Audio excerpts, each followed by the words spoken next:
Hi, everybody. Stefan Molyneux from Free Domain Radio. I hope you're doing well. Time for some more listener questions. So the first one is, first, I get why you can't stand communism, Steph, because of dictatorship. But what's wrong with socialism? You literally said that you were a socialist during your youth. What turned you away from it? I suppose it wasn't liberalism, so what was it? Second, what's wrong with ideology?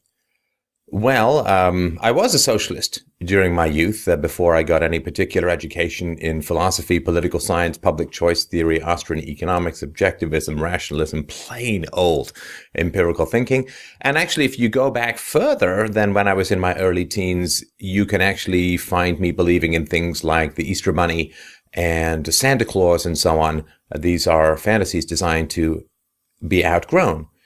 So what turned me away from it was moving out of the realm of feels and into the realm of thinks. And that is, of course, the big challenge. Socialism is a child's view of deficiency, right? Some people are wealthy and some people are poor. It's like that picture you see of the guy living in a cardboard box.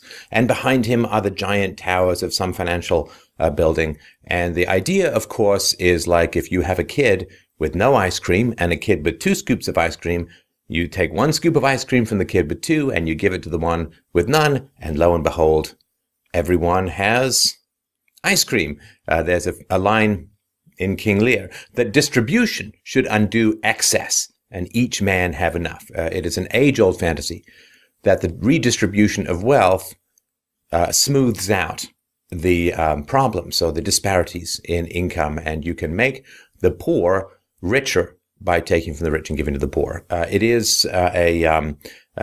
views society as children that don't act in their own self-interest, and it is a parent's view of a disparity between children. Like it or not, who we are and what we get as adults, outside some brain damage or some physical disability, are largely the result of choices that we make. We don't all start at the same place on the starting line, but where we end up has a lot more to do with how hard we work and how much we're willing to take self-criticism and how much we're willing to work with others and compromise and intelligently allocate our life's resources. Poor households in America, you got 2-parent households or 2-people households, which work an average of 10 or so hours a week. So people can choose to work less, and the result of that is that they have less money. People can choose to work harder, and as a result, they generally have more money. Now, it's true that there are idiots who are born into money, and the market does a very good job of separating idiots from their money, right? There's an old statement or saying that used to be made back before the government controlled most of the economy, and it was shirt sleeves to shirt sleeves in 3 generations. And that means, shirt sleeves is a manual laborer. Some guy works really hard, gets out of manual labor, becomes an office worker or a business manager or some sort of magnate. And then his kids don't inherit his abilities, his IQ, his work ethic, whatever. Maybe he's a bad parent because he's working too much. And what happens is the kids then end up going back to shirt sleeves again. Here, there was a store, really an empire that had been going on forever, decades and decades and decades, over 100 years, I think, called Eaton's. And I think there were 4 sons, and Eaton's is wiped off the map because they invested badly. They thought it'd be really smart to have no sales, everyday low prices, no sales. And so they went against the grain of retailing, which is to lure people in with sales and then upsell them to other things. And the company was bought out. It is no more. And so that, if you don't like the rich, just wait a bit. They're probably not going to stay rich. Now, that's before rich people could invest in the power of the government to protect them from competition. And this is foundational. If you want to reduce wealth disparities and reduce the aggregation of unearned income, what you need to do is reduce or eliminate the power of the state to control the economy. It's very hard for rich people to compete with poor people because poor people have a much lower standard of living. So when I first was an entrepreneur, I was living in a room. It was me, 4 gay guys, a lesbian, and lots of work. My rent was $270 a month, all in. And kind of tough for somebody who has to pay $5,000 a month in his mortgage to compete with me. So I had low income because I was broke, just got out of grad school, and I didn't have a car. And so I was able to work really hard, really cheap. So the best way to deal with income disparities is just wait and let the free market reward the hardworking and reward the diligent and reward the honorable and the virtuous and take resources away from those who are lazy or bad or combative uselessly and so on.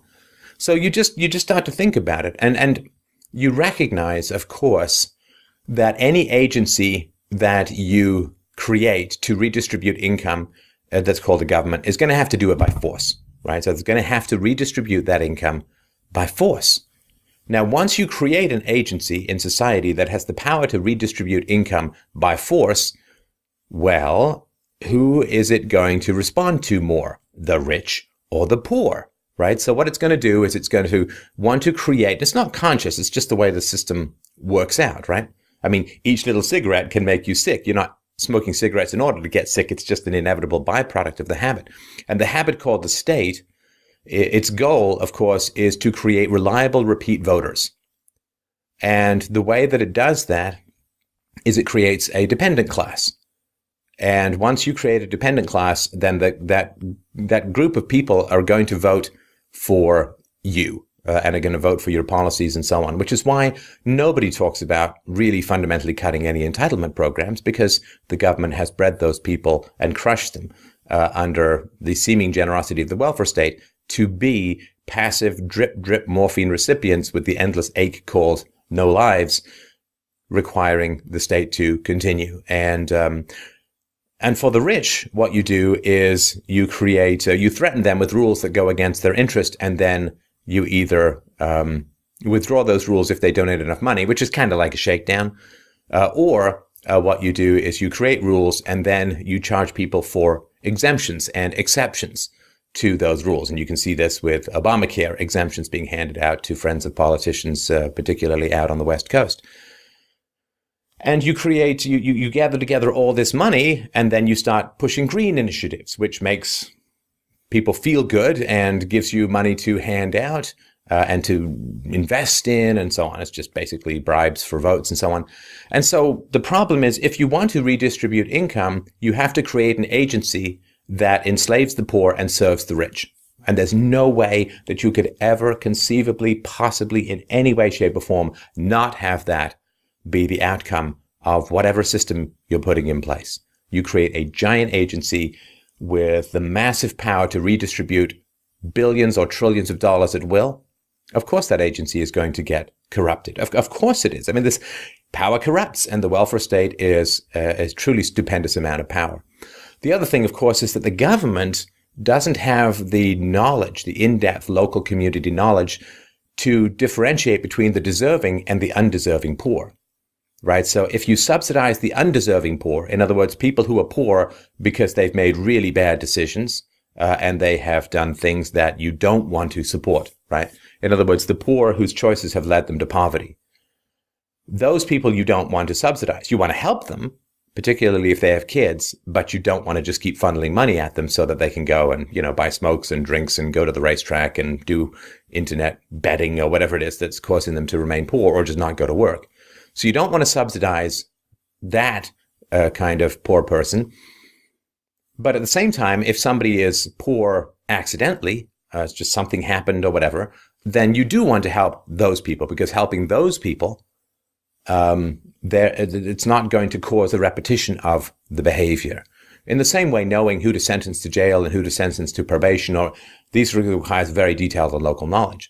Now, given the tens or sometimes hundreds of millions of people on the receiving end of government assistance, there's no way for the government to know who is deserving of charity and who will charity make worse, right? Charity is an incredibly complicated system and situation to set up. I mean, I know I do some charitable stuff through this show. It's really, really tough to figure out who should get your money, at what level will it help them, at what too much level will it hurt them, are you subsidizing bad habits or encouraging good habits? It's one of the most complicated things in the world to do, is to help another human being, which is kind of why I suggest everyone can go to therapy who've got problems when they call into this show. And there's no way the government can know who is the deserving poor and who is the undeserving poor, particularly because the undeserving poor want to portray themselves as the deserving poor, right, in order to get resources. So there's simply no way to create this massive, well-armed entity called the state, give it the power to forcibly create, print, produce, borrow, steal, pay, bribe money from millions of people, and just not have that go haywire and not have the rich take it over and the poor become dependent on it over time. So this is a very, very brief overview of my thinking on the subject. And of course, I saw a lot of people when I grew up in a very poor neighborhood. And I saw the change. Like, I mean, this may be too personal, but I mean, these are, how did I change? Well, when I was very young, there was I lived in a section of London, England, near Crystal Palace. And I lived in a little apartment, and there was a bunch of other apartment buildings. And then in the back of the whole area were these like really dingy row houses. And in those row houses were the people who didn't work. And it was like auditions for idiocracy. They, wife beaters and, lager in the afternoon and smokes and kids running around. Grimy and all that, and it was like this row, and in the beginning when I was a little kid, that was like, ooh, those people, they're right, not good. It's not a good situation, and it was considered shameful to be on the dole. It was considered to be like, whoa, you have really, really messed up in your life if you end up having to take government assistance. And this was, I guess, shortly after. This was in the, I guess, early to mid 70s, so not too long after the big welfare state came in for most countries in the 60s. Now, I left England. Well, my family left England. I deigned to come along. I left England when I was 11. And by that time, from sort of the age of 6 or 7 to 10 or 11, not that long, half a decade or less, everything had changed. Everything had changed. And now you couldn't say anything negative about the people. They were the downtrodden. They were the poor. They needed help and sympathy. There was no negative judgment about it. And it's one fundamental thing about society that when we lose the ability to criticize each other, we invite the state in as a brutal arbiter. And that is something that I kind of noticed. That it's like, what happened to these people being bad and now they're totally fine? And that's what effect this has when you get government money coming in. You fundamentally change people's incentives. You fundamentally change people's value judgments. And it becomes a very difficult thing to recover from. So these are just a few of the ideas. And what's wrong with socialism? It's never stable. Socialism is the redistribution of wealth through the agency of the state. It's never stable. It's never stable because power tends to grow. And not economic power. Economic power tends to grow and then diminish, right? So of the 100 companies that were around at the turn of the 20th century, like in the 1900s, only 5 or so are still around today. And that's even with the power of the state to stave off competition from the poor. Economic power tends to be highly unstable, and comes and goes, rises and falls. Hey, I'm king of the buggy manufacturers. Is that a car I hear? Right? We just can, hey, look, I've just perfected the rotary dial phone. Hey, what's that push button? Right? So there's always this creative destruction of the market that overturns existing oligarchies. I mean, when I was a kid, the phone companies were like giant orgasmatrons of collective power, economically speaking. And now they've either divested or broken up or gone bankrupt. And so things are constantly changing. But political power tends to increase always. So you can't have a stable socialism. You can't have a socialism where we say, aha, we've reached the optimum amount of redistribution. There's not going to be any more corruption. We're not going to print or borrow money or anything like that. That never happens, which is why these debts continually increase. So anyway, I hope that helps. Those are my thoughts about just a few ideas as to why it became difficult for me to be a socialist. Plus, taxation is the initiation of force. And once you get those basic principles, everything else becomes a domino.